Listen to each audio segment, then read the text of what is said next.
మూడవది లోక జ్ఞానం. చెప్తారు నాతో? ఒకటి, రెండవది, తర్వాత ఒకసారి చెప్తారా? ఒకటేంటి, రెండవది, మూడవది లోక జ్ఞానం. మీరు రాసుకునేటువంటి వారు, చదువుకునే వారు ఉన్నట్లయితే రాసుకోవాలనుకుంటే రాసుకోవచ్చు. ఎందుకంటే మళ్ళీ ఈ వాక్యం ఎప్పుడు చెప్తానో తెలియదు, ఏ సందర్భంలో వస్తే కూడా తెలియదు. అసలు మనకు జ్ఞానం ఎందుకు కావాలి?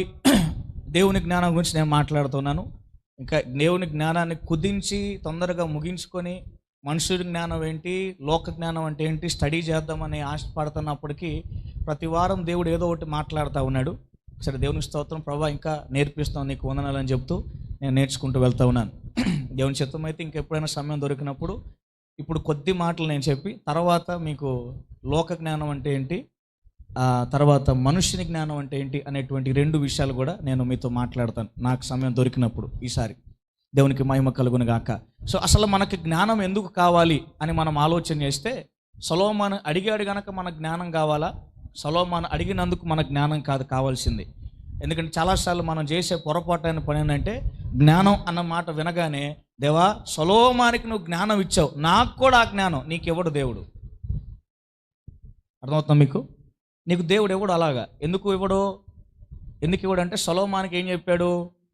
నీ వంటి వాడు నీ ముందు కానీ నీ తర్వాత కానీ ఎవడు ఉండడు అన్నాడు దేవుడు. మరి ఉండనప్పుడు సొలొమోనులాగా నాకు దేవా, సొలొమోనుకి మీరు ఇచ్చిన జ్ఞానం నాకు ఈ ప్రభు నీకు ఎందుకు ఇస్తాడు దేవుడు? మనం చేసే పిచ్చి ప్రార్థనలు అనమాట ఇవి. అర్థమవుతుందా? ప్రభా, ఆయన మనకిచ్చే జ్ఞానం ఎలాంటిదంటే, మన జీవితాల్లో మనము ఏ విషయాల్లో ఎలా మనము నడుచుకుంటూ జయ జీవితాన్ని కలిగిన వారమై మనం జయిస్తూ మన విశ్వాస జీవితంలో ముందుకు సాగాలో ఆగిపోకుండా దానికి తగినట్లుగా నడుచుకోవాల్సిన రీతిలో ఉండడానికి కావాల్సిన జ్ఞానాన్ని ఆయన మనకిస్తాడు. ఆమేన్. అంతేగాని అయ్యా సొలొమోనుకి ఇచ్చావు, నా గోడి నీకెవ్వడు. ఆమేన్. అర్థమైందా? సో కనుక అలా ప్రార్థన చేయడం మనం మానేయాలి. ఇప్పుడు మొట్టమొదటి విషయం ఏంటంటే, జ్ఞానంలో 3 రకాలని చెప్పాను కదా. నేను దేవుని జ్ఞానం గురించి మాట్లాడుతూ అందులో 3 విషయాలు నేను చెప్తాను. సమయాన్ని బట్టి నేను త్వరగా ముందుకు వెళ్ళడానికి ప్రయత్నిస్తాను. అసలు దేవుని జ్ఞానం మనకి ఎందుకు కావాలి అంటే, మొదట యేసయ్య మనకు జ్ఞానమై ఉన్నాడు. అది వాక్యం చెప్తా ఉంది. చూడండి, 1 కొరింథీ పత్రిక 1వ అధ్యాయం 31వ వచనం. మీరు త్వరగా తీసి చదివితే త్వరగా మనం వెళ్ళిపోతాం, సమయం కూడా త్వరగా ముగించబడుతుంది. 1 కొరింథీ పత్రిక 1వ అధ్యాయం 31వ వచనం, పేజ్ నెంబర్ కొత్త నిబంధన 147. అతిశయించేవాడు, మీరు రాసుకునేటువంటి వారు రాసుకొని నేను అందరూ తీయాలని ఆశపడతాను, కానీ ఒకవేళ ఇప్పుడు నేను అలా చేస్తే సమయం కుదరదు, కాబట్టి నేను వెళ్ళిపోతున్నాను. 1 కొరింథీ పత్రిక 1వ అధ్యాయం 31వ వచనం, అతిశయించేవాడు ప్రభువు నందే అతిశయింపవలెనని రాయబడినది నెరవేరునట్లు దేవుని మూలముగా ఆయన అంటే ఎవరు? యేసయ్య మనకు జ్ఞానమును నీతియు పరిశుద్ధతయు విమోచనమునాయను. ఇప్పుడు ఇక్కడ చూస్తున్నాం, 4 విషయాలు చూస్తున్నాం ఇక్కడ. ఒకటి, ఏమై ఉన్నాడు? మొదట ఆయన అంటే యేసయ్య మనకు ఏమై ఉన్నాడు? ఆయన మనకు జ్ఞానమై ఉన్నాడు గనకే మనకు జ్ఞానం కావాలి. ఆమేన్. అన్నమాట మీకు అర్థమవుతుందా? యేసయ్య మనకు జ్ఞానమై ఉన్నాడు గనక మనకు జ్ఞానం కావాలి. తర్వాత రెండో విషయం, జ్ఞానం ఎందుకు కావాలి అంటే, రెండో విషయం ఏంటంటే, హోషేయ గ్రంథం 4వ అధ్యాయం 6వ వచనం చెప్తోంది. హోషేయ గ్రంథం 4వ అధ్యాయం 6వ వచనం. ఇది పరిచయమైన వాక్యం భాగం కనుక నేను చదువుతున్నాను, మీరు రాసుకోండి. హోషేయ గ్రంథం 4వ అధ్యాయం 6వ వచనం. అక్కడ అంటాడు, నా జనులు జ్ఞానము లేని వారై నశించుచు ఉన్నారు అని అంటాడు. సో కనుక దేవుడు చెప్తున్నాడు అక్కడ, జ్ఞానము లేక ప్రజలు ఏమైపోతున్నారు? చెప్పండి, ఏమైపోతున్నారు?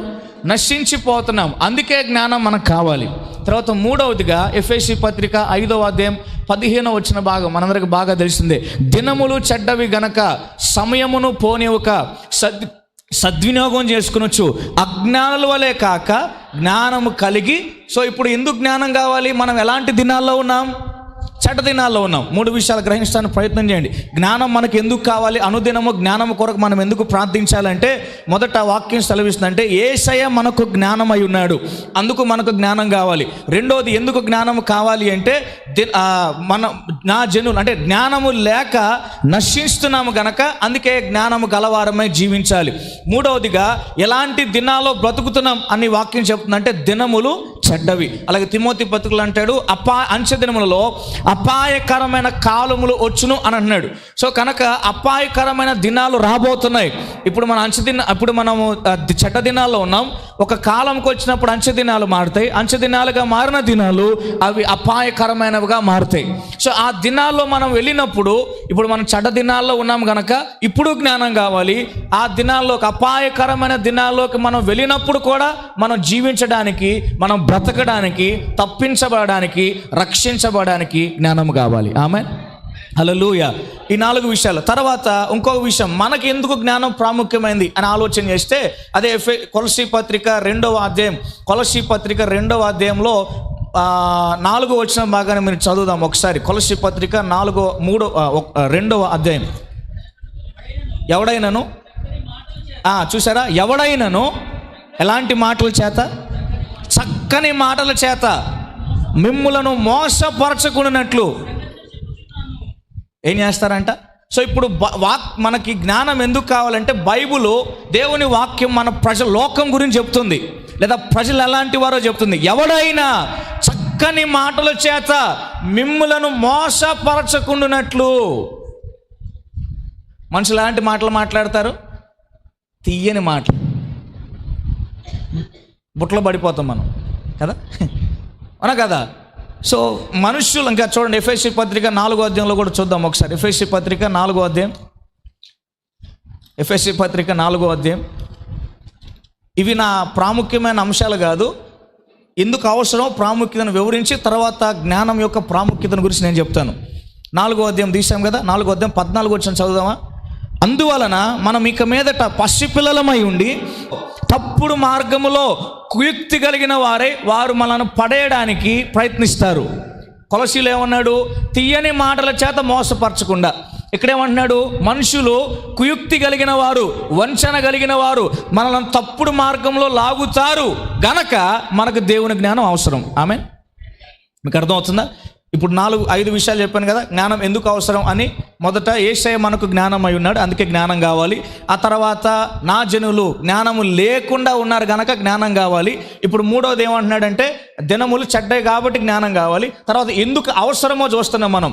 అవసరంకి వచ్చేసరికి మనుషులు ఎలాంటి వారో చూస్తున్నాం. చక్కని మాటల చేత తీయని మాటలు చెప్పి మోసం చేస్తారు, అందుకే జ్ఞానం కావాలి. మనుషులు కుయుక్తులు కలిగిన వారే తప్పుడు మార్గంలో మనం లాగుతారు కనుక జ్ఞానం మనకు కావాలి. అందుకే వీటన్నిటి విషయమే జ్ఞానం మనకి అవసరం. అందుకే అనుదినము, దేవా నాకు ఎలాంటి జ్ఞానం అవసరమో అలాంటి దైవ జ్ఞానము ఈ దినాల్లో నేను బ్రతకడానికి, జీవించడానికి నాకు అనుగ్రహించు ప్రభువా అని మనం అనుదినము ప్రార్థన చేయాలి. ఆమేన్, హల్లెలూయా. సో ఇప్పుడు మొదటి విషయం ఏంటంటే, జ్ఞానము మనకు ఎందుకు అవసరం.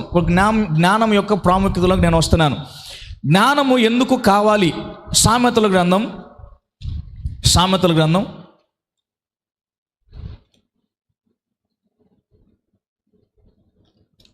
23వ అధ్యాయం, లేదా ముందు 3వ అధ్యాయానికి వద్దాం ఒకసారి.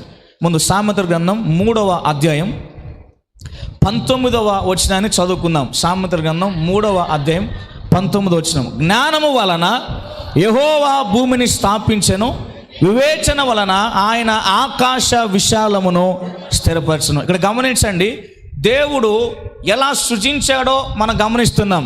ఇప్పుడు జ్ఞానం యొక్క ప్రాముఖ్యతలో మొదటి విషయం ఏంటంటే, జ్ఞానం ఎందుకు అవసరం అంటే, మొదటిగా మనము స్థాపించబడడానికి లేదా స్థిరపరచబడడానికి జ్ఞానం మనకు అవసరం. చెప్తారు నాతో పాటు, దేనికి? స్థాపించబడడానికి లేదా స్థిరపరచబడడానికి. ఇక్కడ వాక్యంలో మనం గమనిస్తున్నటువంటి విషయం ఏంటంటే, దేవుడు ఎలా కలుగు చేశాడో మనం చూస్తున్నాం. ఎలా కలుగు చేశాడంట? జ్ఞానముతో.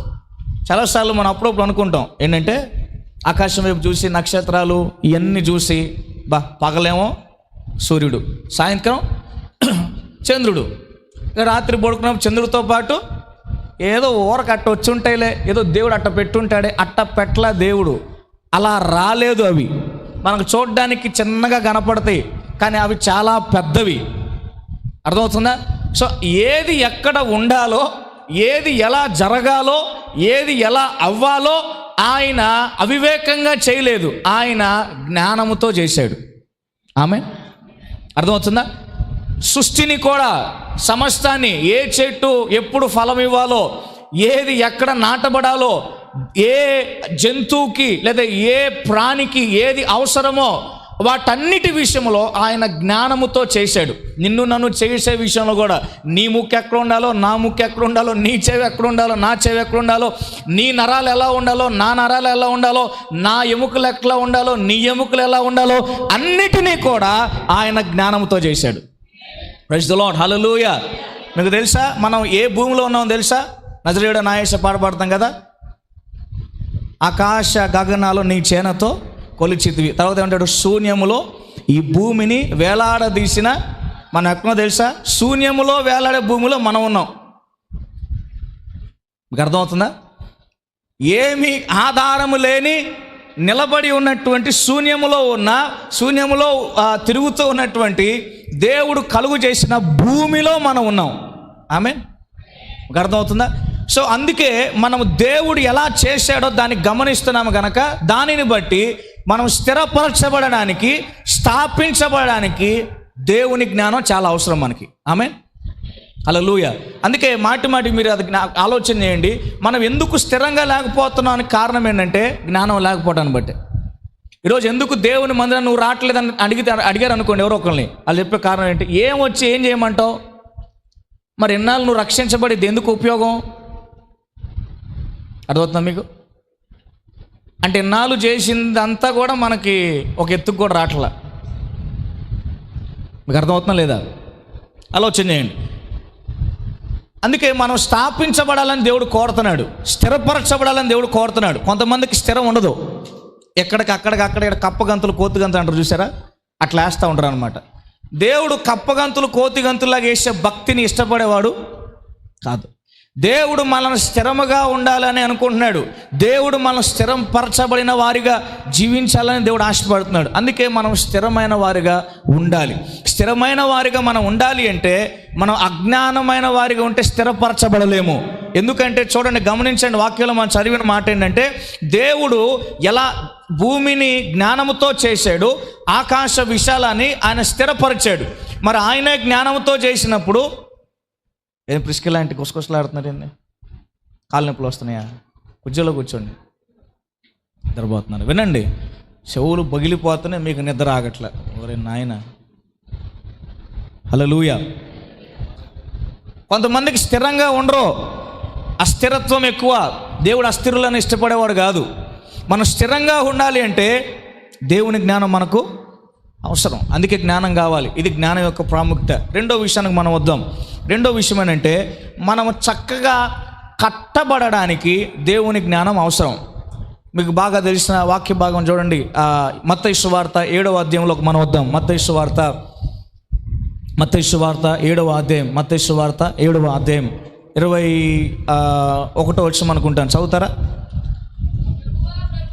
రైట్, అదే. ప్రభువా అని నన్ను పిలుచు ప్రతివాడు పరలోక రాజ్యంలో ప్రవేశింపుడు కానీ పరలోకమందున నా తండ్రి చిత్త ప్రకారము చేయువాడే. తర్వాత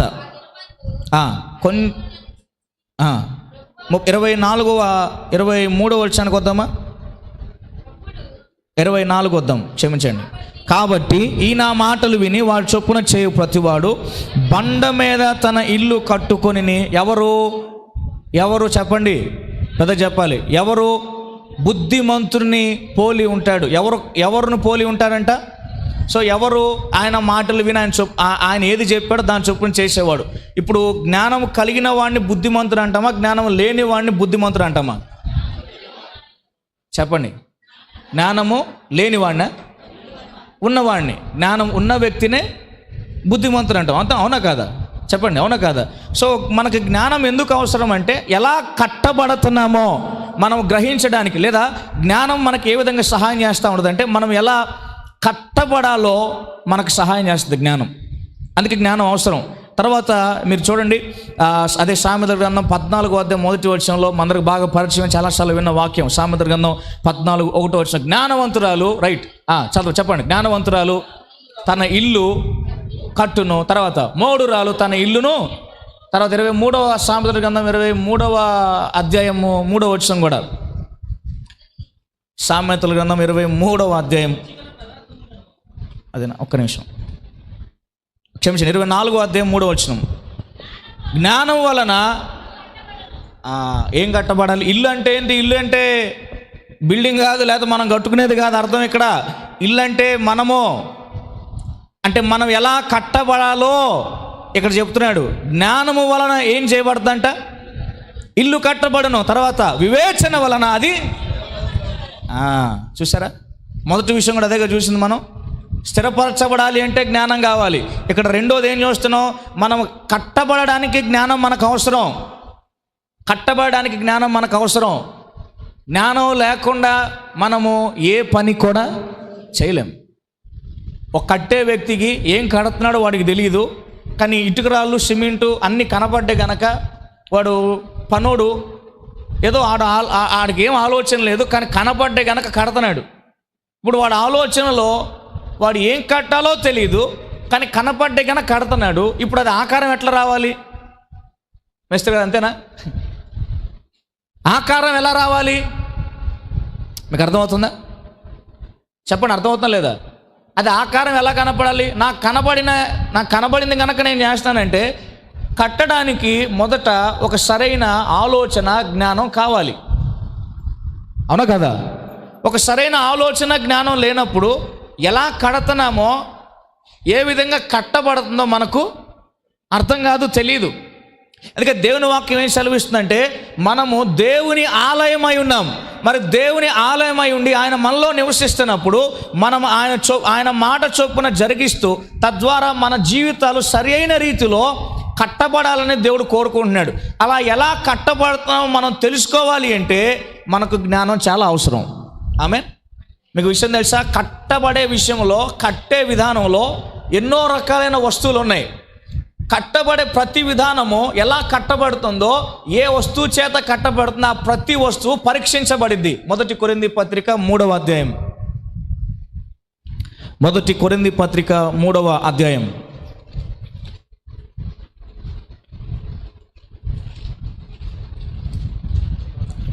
మొదటి కొరింథీ పత్రిక 3వ అధ్యాయం 10 నుంచి చదువుకుంటూ వద్దామా? దేవుడు నాకు అనుగ్రహించిన కృప చొప్పున నేను నేర్పరినే శిల్పకాను వలె పునాది వేసితిని, మరి ఒకడు దాని మీద కట్టుచున్నాడు. ప్రతివాడు దాని మీద ఎలా కట్టుచున్నాడో జాగ్రత్తగా చూచుకొనవలను. వేయబడిన తప్ప మరి ఒక పునాది ఎవడును వేయనేయడు. ఈ పునాది యేసుక్రీస్తే. 12వ వచనం. ఎవడైనా ఈ పునాది మీద, గమనించండి ఇక్కడ ఎలాంటి వస్తువులు చెప్తున్నాడో, బంగారము, వెండి, వెలగల రాళ్ళు, కర్ర, గడ్డి, కోయకాలు మొదలైన వాటితో కట్టిన ఎడల వాని పని కనబడును. ఆ దినమున దాన్ని తేటపరచుటకు అది అగ్ని చేత బయలుపరచబడును. మరియు వాని పని ఎట్టిదో దానిని అగ్ని చేత పరీక్షించును. పునాది మీద ఒకడు కట్టిన పని నిలిచిన ఎడల వాడు జీతము పుచ్చుకొనును. ఒకని పని కాల్చివేయబడిన ఎడల వానికి నష్టము కలుగును. అతడు తన మటుకు రక్షింపబడును గాని అగ్నిలో నుండి తప్పించుకొనున్నట్లుగా. కట్టబడే ప్రక్రియలో ఎన్నో వస్తువులు ఉన్నాయి. ఇప్పుడు ఆ వస్తువులన్నిటితో ఎలా కడతన్నామో, కట్టిన ప్రతి విధానం చేత ఒకరోజు అగ్ని చేత ఏం చేయబడుతుంది? పరీక్షించబడుతుంది. పరీక్షించబడినప్పుడు ఏది నిలబడుతుందో, ఏది కాలిపోతుందో ఆ రోజు తేలిద్ది. ఇప్పుడు కాలిపోయి తేలిపోయే దాని విషయమై అది ఉపయోగం లేనిది. ఇప్పుడు ఏది కాలిపోయినా నిలబడుతుందో అది గట్టిది. ఆమేన్. మీకు అర్థమవుతుందా? ఇందాక నేను చెప్పాను కదా. సో మనం ఎలా కట్టబడుతున్నామో దాని విషయమై జ్ఞానం గలవారమై జీవించాలి. మీకు ఒక విషయం తెలుసు, అలాగే వాక్యంలో మీరు గమనించండి. యేసు ప్రభువు వారు కూడా ఉపమానం చెప్పాడు. 5 యేసయ్యను ఎదుర్కోవడానికి 10 మంది కన్యకలు బయలుదేరారు. ఆ 10 మందిలో 5 ఎవరు చెప్పండి? పెద్ద చెప్పాలి అందరు. 5 ఎలాంటి వారు?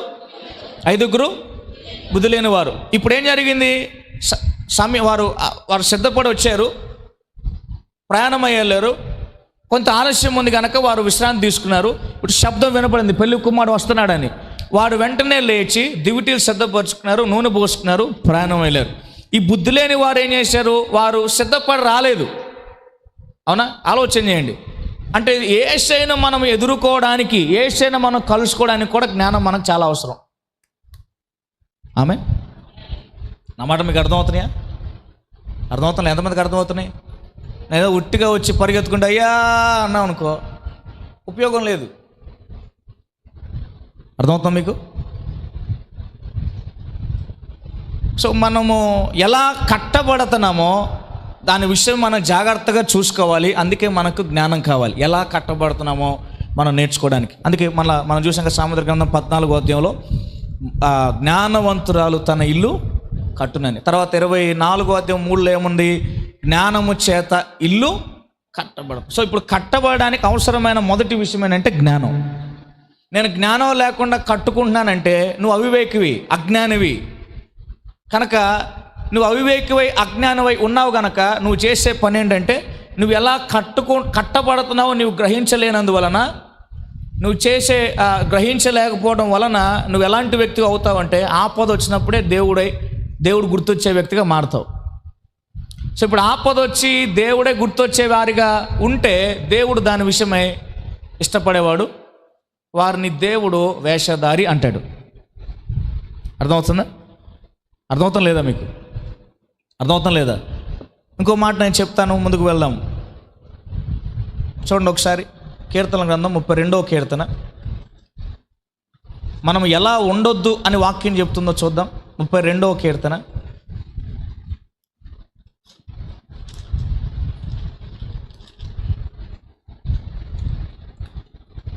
32వ కీర్తన రైట్ 9వ వచనం చదువుకుందామా? కంగారు పడకుండా నిదానంగా చదవండి. బుద్ధి జ్ఞానము లేని గుర్రము వలనైనను ఏ గాడిద? చెప్పండి ఏ గాడిద? కంచర గాడిద వలనైనను ఉండొద్దు. ఎందుకు?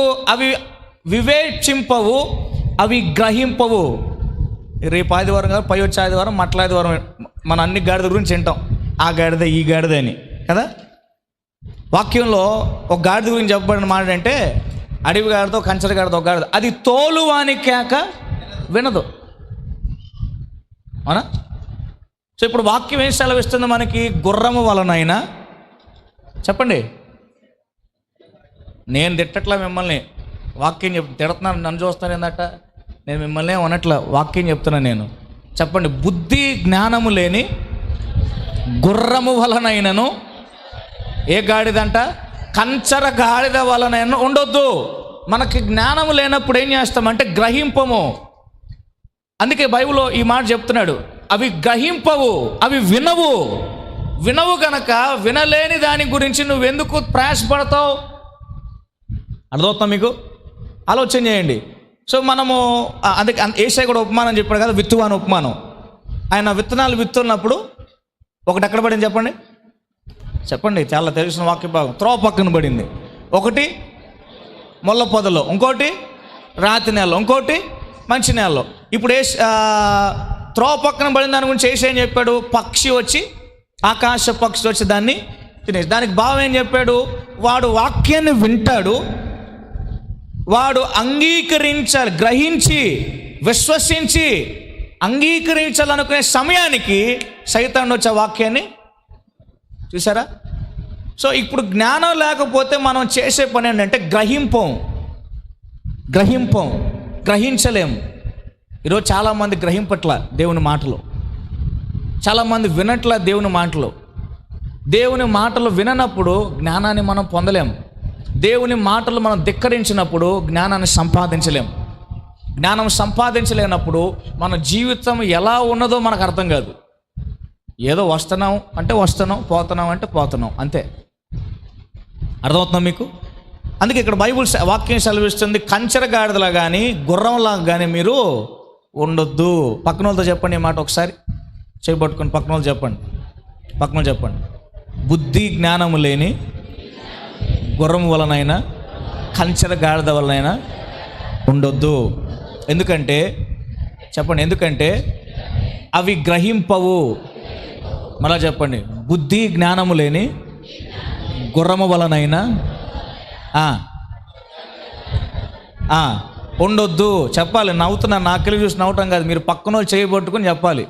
పక్కన వాళ్ళు చేయబట్టు మీ ఎవరి దగ్గర లేరనుకోండి, మీ మీద మీరే పెట్టుకోండి, నేను అలా ఉండొద్దని చెప్పుకోండి. మీ పక్కన ఎవరు లేకపోతే ఉంటే కనుక పక్కన వాళ్ళు చెప్పండి. బుద్ధి జ్ఞానము లేని గుర్రం వలనైనా కంచర గాడిద వలనైనా ఉండొద్దు. ఎందుకంటే అవి గ్రహింపవు, అవి మాట వినవు. ఏం చేయవు?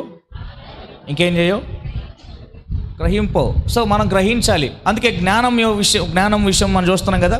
రెండో మట్టి జ్ఞానము ఉంటేనే మనం ఎలా కట్టబడుతున్నామో మనకు అర్థమైద్ది. సో జ్ఞానము, అందుకే కట్టబడడానికి జ్ఞానం మనకు అవసరం. మొదటి విషయం చెప్పండి ఏంటి? మర్చిపోయారు అప్పుడే. మొదటి విషయం ఏం చెప్పాను? స్థిరపరచబడడానికి లేదా స్థాపించబడడానికి జ్ఞానం కావాలి. రెండవది ఇప్పుడే మాట్లాడుకున్నాం, మనం కట్టబడడానికి జ్ఞానం కావాలి. మూడవది మనం ఎలా ప్రవర్తించాలో మనకు తెలియాలంటే జ్ఞానం కావాలి. నవ్వండి, మీకు అర్థమవుతుందా?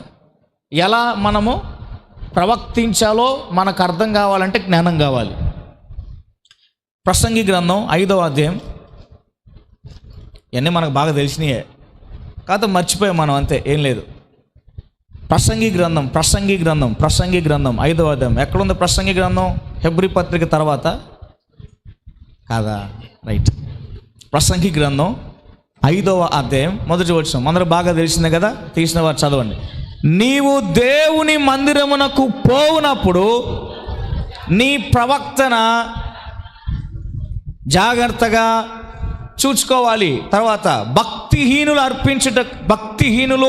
అర్పించినట్లుగా బలి అర్పించుట కంటే సమీపించి ఆలకించుట శ్రేష్టము. వారు తెలియకే దుర్మార్గపు పనులు చేయుదురు. తర్వాత చదవండి. దుర్మార్గ పనులు చేయుదురు. నీవు దేవుని సన్నిధిని అనాలోచనగా పలుకుట, నీ హృదయమును త్వరపడనీయక నీ నోటిని కాచుకునుము.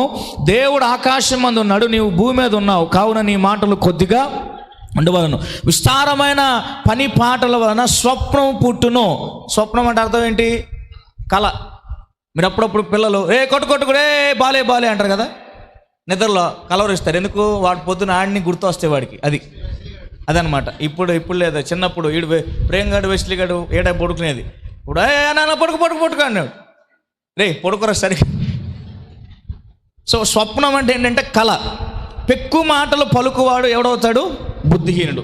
సో ఇప్పుడు దేవుని జ్ఞానం మనకు ఎందుకు అవసరం అంటే, ఎలా మనం ప్రవర్తించాలో మనకు తెలియాలి అంటే దేవుని జ్ఞానం అవసరం. లేదా మరొక మాటలో దేవుని జ్ఞానం మనకి ఏం నేర్పిస్తుంది అంటే, మనం ఎలా ప్రవర్తించాలో మనకు నేర్పించి దేవుని జ్ఞానం.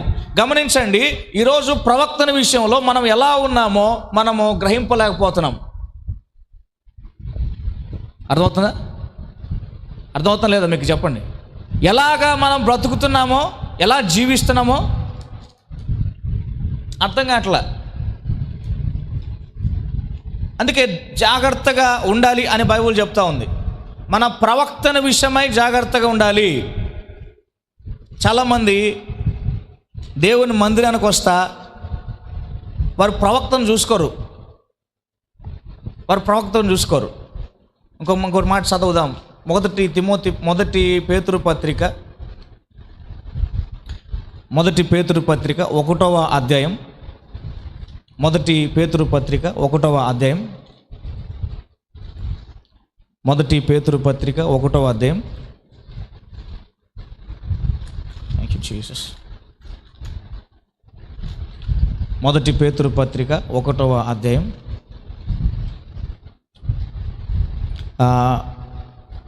19వ వచనం చదువుదామా?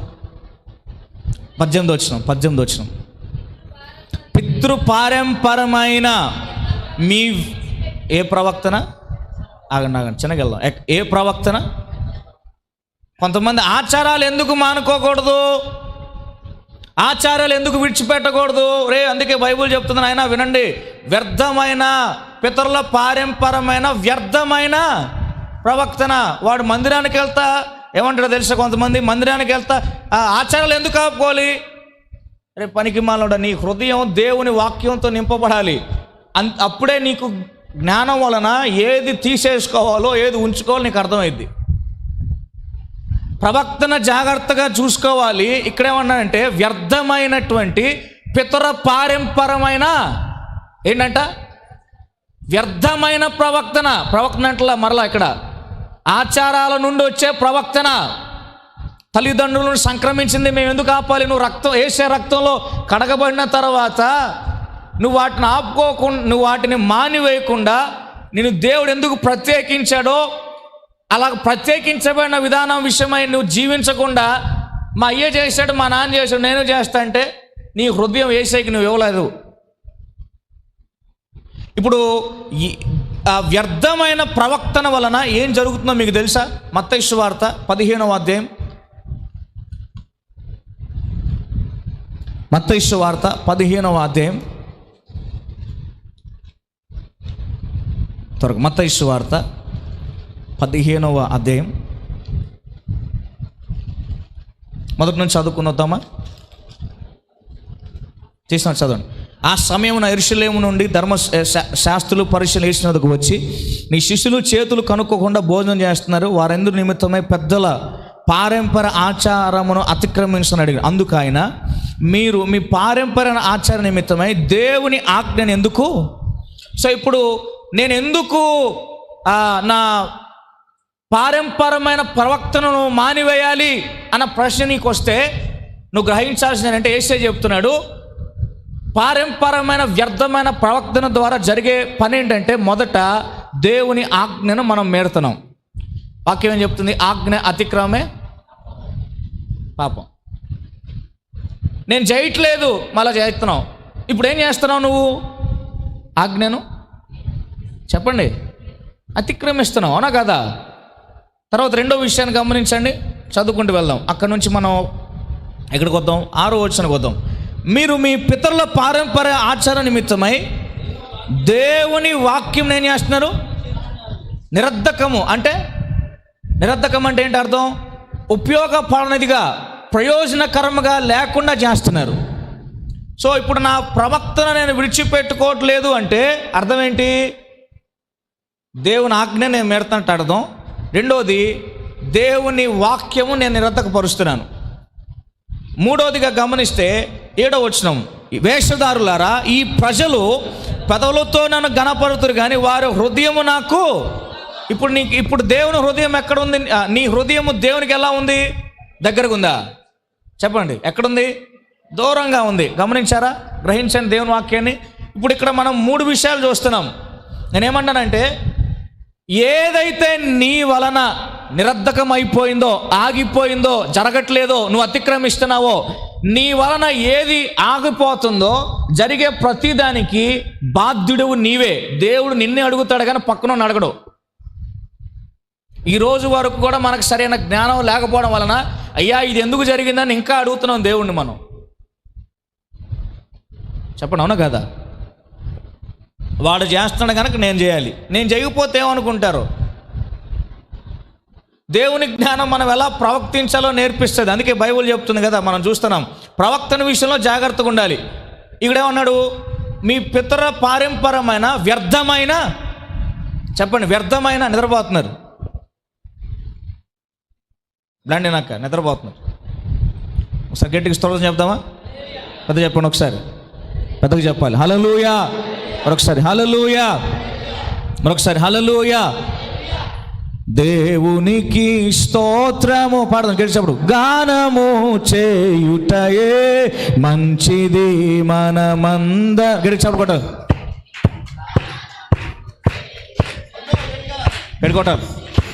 మళ్ళా దేవునికి స్తోత్రము జ్ఞానము చేయుటయే మంచిది మనమందరము. గడికి చాలు పాడాలి. మంచిది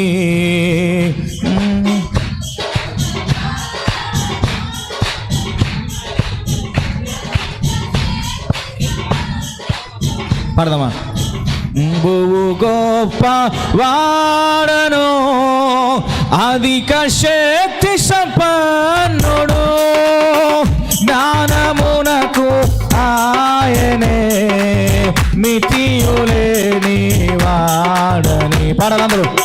జ్ఞానమునకు ఆయనే మితియులేని వాడని. దేవునికి స్తోత్రం. పాడలేదు అనుకున్న చదువు కొట్టాలి. మంచిది మనమందరము స్తుతి గానము చేయుటయే మంచిది. యాకో వాక్యమును యాకోబుకు తెలియజేసిన వాడని, వాక్యమును యాకోబుకు తెలియజేసిన వాడని,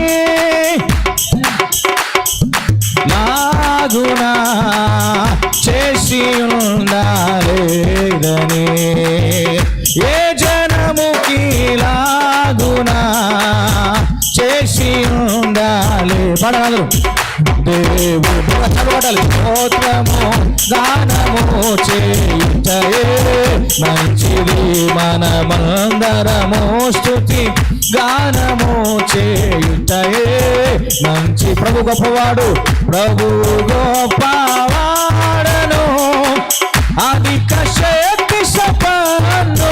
ఓ ప్రభు గొప్పవా పడాలందరూ. ఓ అధిక శక్తి సంపన్ను, జ్ఞానమునకు ఆయన మితియులేని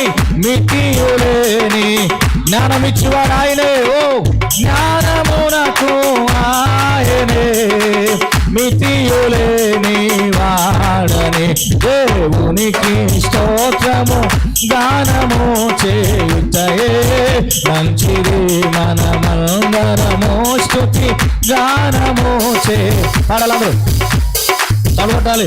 దేవునికి స్తోత్రము గానము చేయుటయే మంచిది మనమందరం స్తుతి గానము చేయుటయే మంచిది. Praise the lord. హల్లెలూయా. సరం మీరు తగ్గిపోతుంది, బాగా చెప్పాలి. Hallelujah. Praise the lord. So ఇప్పుడు వ్యర్థమైన పారంపరమైన వ్యర్థమైన ప్రవక్తన ద్వారా మనం ఏం చేస్తున్నాం? ముఖండాన్ని ఏం చేస్తున్నాం? చెప్పండి, ఏం చేస్తున్నాం? దేవుని ఆజ్ఞ మేడుతున్నాం. రెండవది ఏం చేస్తున్నాం? దేవుని వాక్యాన్ని నిరర్ధకం చేస్తున్నాం. మూడవది మన హృదయము దేవునికి. ఈ రోజుల్లో సంఘాలు ఎలా ఉన్నారో తెలుసా? ఇక్కడికి వచ్చి నీ ఉంటే నాకు పాడండి చాలు యేసయ్యా నీ తోడు అంటాం, ఏడ తోడు అంటాం, బయట ఇంకో తోడుని ఎత్తుకుంటున్నాం మనం. నువ్వు నాకు కావాలయ్యా ఇంకోటి కోసం ఎత్తుకుంటున్నాం మనం. ఇక్కడే ఉన్నారా? ఇక్కడే ఉన్నారా లేదా? ఏడేమో చప్పలు కూడా హల్లెలూయా స్తుతి, మేము బయటికి వెళ్తే ఇంకో స్తోత్రం చెబుతున్నాం మనం. ఎక్కడికేమో నీవు తోడయ్యా పక్కన ఇంకో తోడుని ఎత్తుకుంటున్నాం మనం. అట్టున్నాం మనం ఈ రోజుల్లో. అంటే మీరు కాదులే, మార్చల్లో బేదేవ సంఘం ఉన్న వాళ్ళందరూ చాలా మంచోళ్ళు. దేవునికి స్తోత్రం. దేవుడు మంచి విశ్వాసాలను ఇచ్చాడు. మీరు కాదు, కొంతమంది, నేను చెప్పేది కొంతమంది. మీరందరూ మంచోళ్ళే, మీరు అట్లా చేయరు. చాలా మంచోళ్ళు, చాలా జ్ఞానంగా చేస్తారని. మీరు చాలా మంచోళ్ళు. నీ తోడయ్యా పక్కన ఇంకో తోడు ఎత్తుకుంటాం మనం. నీ నీడ ఇంకో నీడ కావాలనుకుంటాం మనం. అన్ని రివర్సే మనం చేసేది. అర్థమవుతుందా? సో మనం అలా చేయటం ద్వారా మన హృదయము దేవునికి దూరం అయిపోతుంది. మన హృదయము దేవునికి దూరం అయిపోతే దాని వలన మనము చేసే సమస్తం వ్యర్థమే. అందుకే చాలాసార్లు దైవజనులు ఎప్పుడు జ్ఞాపకం చేస్తారో, కొంచెం బుద్ధిహీనత, కొంచెం అవివేకత ఏం చేస్తుంది? చెడిపేస్తుంది. బుగ్గవాడిని తైలములు ఏం పడిందంట? చచ్చిన ఏగ. వాడు ఎంతో కష్టపడి చేశాడు, కానీ ఆ ఏగ వలన సువాసన ఏమైపోయింది? దుర్వాసనగా అయిపోయింది. జాగ్రత్తగా ఉండాలి. ఇప్పుడు మరలా మనం ప్రసంగికి వద్దామా? అక్కడ గమనిస్తే ప్రవక్తన అంటూ భక్తిహీనులు అన్న మాట అన్నాడు. భక్తిహీనులు అన్న మాట అన్నాడు. అంటే కొన్నిసార్లు మనం భక్తిహీనులుగా నడిచే ప్రమాదం ఉంది. మీకు తెలుసో లేదో, భక్తిహీనులుగా చేసే ప్రమాదం ఉంది. ఎలాగంటే దేవునికి ఏది ఇష్టమో అది నేను చేస్తే దేవుడు నా విషయమై హ్యాపీ. దేవుడు చెప్పాడు నీకు. అందుకే అక్కడ భక్తిహీనులు అర్పించినట్లుగా బలి అర్పించొద్దు. అంటే భక్తిహీనులు ఏం చేస్తారు? దేవునికి ఏది ఇష్టమో అది చేస్తారు. రేపు మాకు తేరాల్లో గుడ్ ఫ్రైడేకి టెంకాయలు, కొబ్బరికాయలు, బెల్లం అన్ని తెస్తారు తేరాల్లో. ఇక్కడ కూడా తెస్తారు లేదు తెలియదు, కానీ మాకు తేరాల్లో చాలా వస్తాయి. అన్నీ కలిపి రుబ్బుతారు. ఇంకా పానకం డ్రమ్ముకు చేస్తారు. మెల్లలోపు మొత్తం అంత ఆగమైంది. అయ్యగారు మేము ఊడుస్తాంలే అంటారు. అర్థమవుతుందా? సో భక్తిహీనులుగా మనం జీవించే ప్రమాదం ఉంది.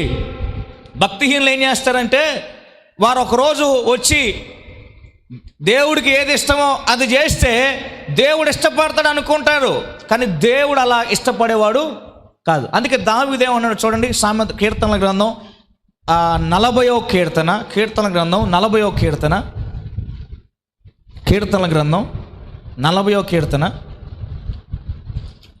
కీర్తనల గ్రంథం 40వ కీర్తన,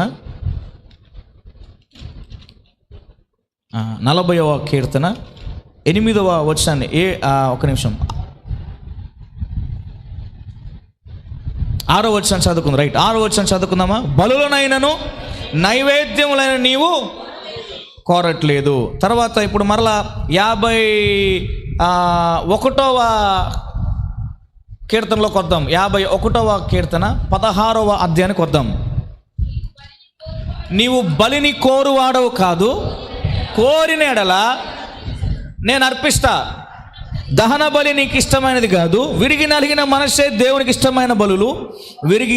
విరిగిన నలిగిన హృదయమును నీవు అలక్ష్యము చేయవు. చూసాడేమన్నాడు? దేవా, నువ్వు బలులు కోరేవాడవు కాదయ్యా, ఒకవేళ నీవు కోరితే నేను నీవు కోరినని తీసుకొస్తా. ఎందుకు? దావీదు రాజు కదా, దేవుడు నిజంగా బలు కోరుకుంటున్నాడు. దేవుడు చెప్తే ప్రతిరోజు ఉదయం నుంచి సాయంత్రం దాకా ఎన్ని బలు ఇచ్చేవాడు. అవునా కదా? చెప్పండి, అవునా కదా? సొలొమోను మందిరం కట్టినప్పుడు వాక్యం చెప్తా ఉంది, ప్రతి దాని గురించి ఇన్ని లెక్క జంతువులను వధించాడు, బలిచ్చాడు అని చెప్పి 3000 ఎడ్లు అని అంటాడు. తర్వాత పలానా 100 గొర్రెలు అని రాస్తాడు. చెప్పండి, అవునా కదా? బైబిల్లో ఉంది, మీరు చదివితే అర్థమైంది. వాళ్ళ నిజంగా దేవుడు ఈ 51వ కీర్తన దావీదు ఎప్పుడు రాశాడు? బెత్షెబాతో పాపం చేసి పడిపోయిన తర్వాత, తను పాపం చేసిన విషయం గ్రహించినప్పుడు, నాతాను ద్వారా దేవుడు మాట్లాడిన తర్వాత గ్రహించినప్పుడు, ఇప్పుడు ఉపవాసం ఉండి ప్రార్థిస్తా ఈ కీర్తన రాస్తున్నాడు. రాస్తే ఏమన్నాడు? అయ్యా, నీవు దహన బలులు కోరేవాడివి కాదు, ఒకవేళ నువ్వు కోరితే నేను తీసుకొస్తా. ఆయన నీకు ఇష్టం లేదు, అవి మీకు అర్థమవుతుంది, అవి నీకు ఇష్టం లేదు, నీకు విరిగిన నలిగిన మనసే నీకు ఇష్టం అన్నాడు. భక్తిహీనులు చేసే పని అంటే నేను చెప్తున్నా కదా, దేవునికి ఏది ఇష్టమో అది చేయాలనుకుంటారు. సామెతల గ్రంథంలో కొత్త మరలా ఒకసారి ఎక్కువ తిప్పిస్తున్నట్టున్నది ఈరోజు. సామెతల గ్రంథం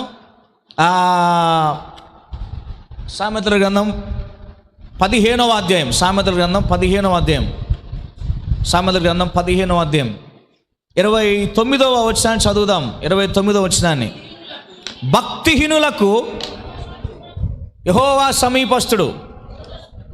లేదు, యెహోవా సమీపస్థుడు. నా బైబిల్లో సమీపస్థుడు ఉంది. కొద్దిమంది మాట్లాడుతాను, మెలుకు గుణాలు మాట్లాడుతున్నాను, నిద్రపోయే వాళ్ళు మాట్లాడలే. భక్తిహీనులకు యెహోవా సమీపస్థుడు. ఓ, మెలుకు వచ్చిందా? మరలా, భక్తిహీనులకు యెహోవా ఎవరికంట? మరి దూరస్తులు దేవుడే దూరంగా ఉంటానని చెప్తాడు భక్తిహీనుల విషయమై. మరి నేను భక్తిహీనుడిగా జీవిస్తే నా ప్రవక్తను ఎలా ఉందో, నేను ఎలా జీవిస్తున్నాను నాకు అర్థం కాకపోతే, ఈరోజు చాలామంది జీవితాల్లో ప్రార్థన జీవితం పడిపోయింది. తమ్ముడు ఎక్కడరా అన్నా, ఇదిగో తమ్ముడు ఉపవాస ప్రార్థనలు పెట్టాను రా తేరాల్లో, పట్లీలో. అన్న ఈరోజు వస్తా, నేను బయలుదేరేటో ఫోన్ చేస్తా. అరే అన్న మర్చిపోయానన్నా, పాల మీద పొంగే పుష్షని పొంగితే నీళ్ళు కొడితే టైప్ అయిపోయింది. ఇంకా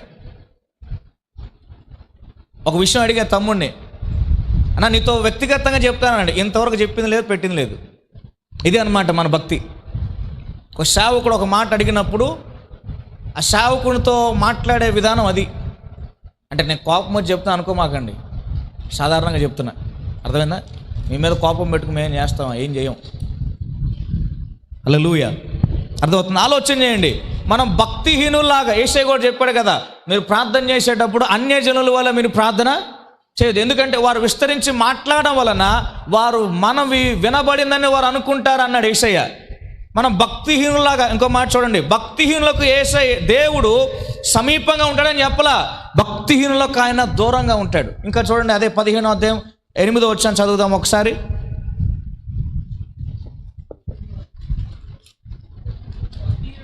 భక్తిహీనులు అర్పించు బలులు యెహోవాకు.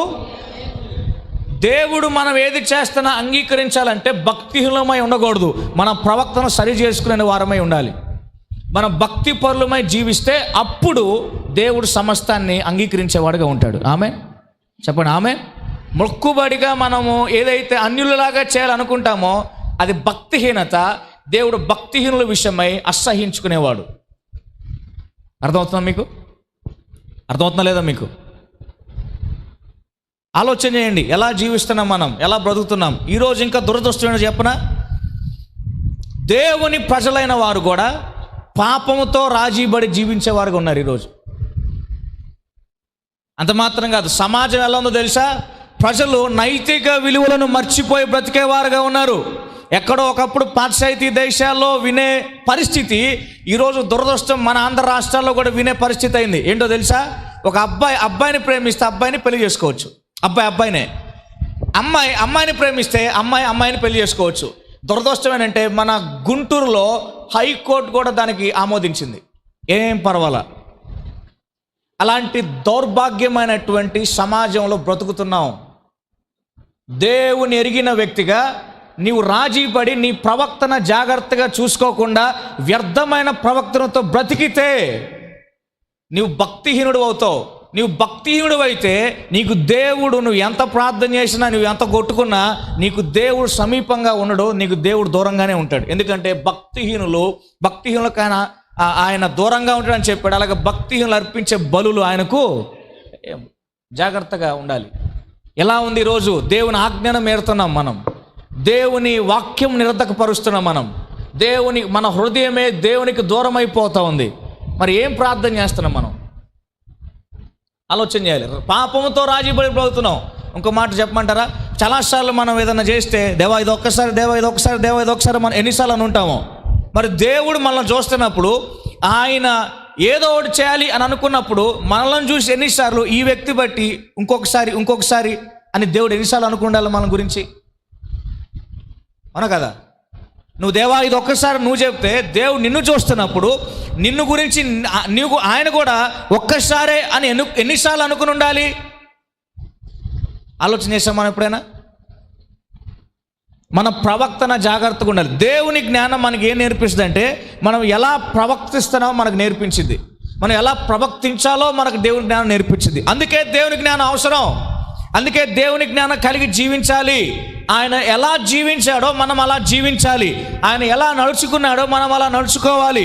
ఆయన మనలను పిలిచినది, ప్రత్యేకించినది వ్యర్థంగా ఉండేదిగా ఉంటే దాని వలన ఏ ఉపయోగం కూడా లేదు. అన్నిట్లో చేయబెడతాం, బలలో చేయబెడతాం, అన్ని దగ్గరికి వెళ్తాం, మందిరానికి వస్తాం. మరి నీ వలన ఉపయోగం ఏంటి? మాట మీకు అర్థమవుతుందా? మనం అందరం కూడా అనుకునే ఒక విషయాన్ని చూపిస్తాను బైబిల్లో నుంచి. సామెతల గ్రంథం 3వ అధ్యాయం.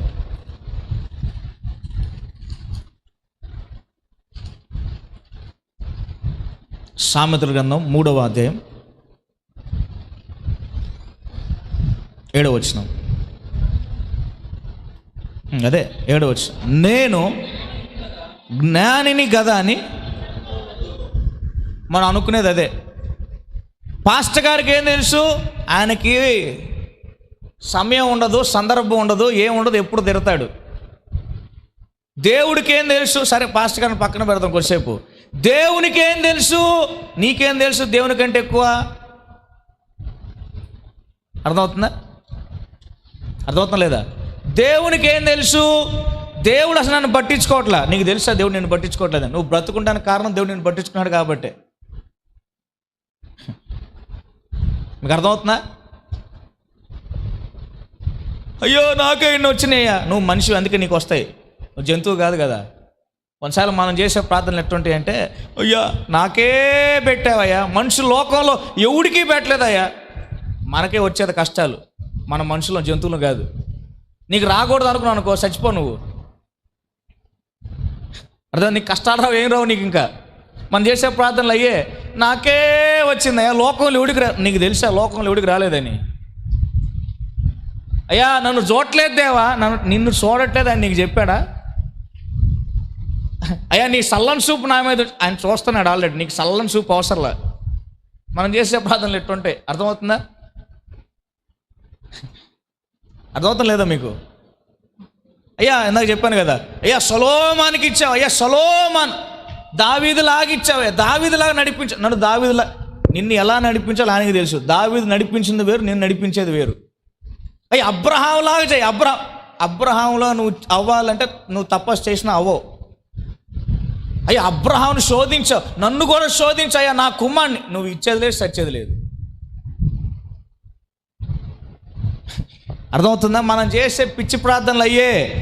ఏ భక్తుల గురించి మనం వింటూ అయ్యా ఆ భక్తుల్లాగా చేయి, ఆ భక్తుల్లాగా అవ్వడానికి వారు ఎలా జీవించారో అది మనం వినప్పుడు అలా ఉండడానికి మనం తీర్మానంతో నడవాలి.